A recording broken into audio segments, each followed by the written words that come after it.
अस्सलामुअलैकुम, welcome to cooking talk Urdu. मेरी आज की रेसिपी है नवाबी कलेजी। चलिए इसको तैयार करते हैं। कलेजी ली है मैंने 1.5 किलो।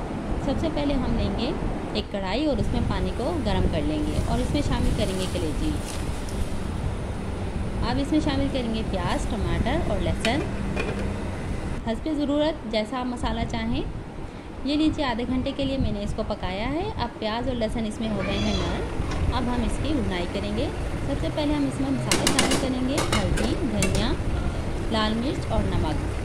ऑयल शामिल करेंगे। मसाले आप अपने टेस्ट के मुताबिक इस्तेमाल करें। और दही शामिल करेंगे। 1 पाव दही मैंने इसमें शामिल की, आधा पाव प्याज शामिल किए और 2 अदद बड़े टमाटर शामिल किए। अब हम इसकी भुनाई कर रहे हैं। अब हम इसमें डालेंगे पिसा हुआ ज़ीरा, हरी मिर्च। ये लीजिए, नवाबी कलेजी तैयार है।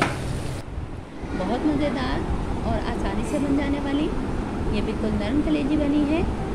कलेजी की स्मेल दूर करने का तरीका मैं बता चुकी हूँ, आप वो वीडियो देख सकते हैं। मेरी वीडियो अच्छी लगे तो लाइक कीजिए, शेयर कीजिए। मेरे चैनल पर नए हैं तो चैनल को सब्सक्राइब कीजिए। वीडियो देखने का शुक्रिया।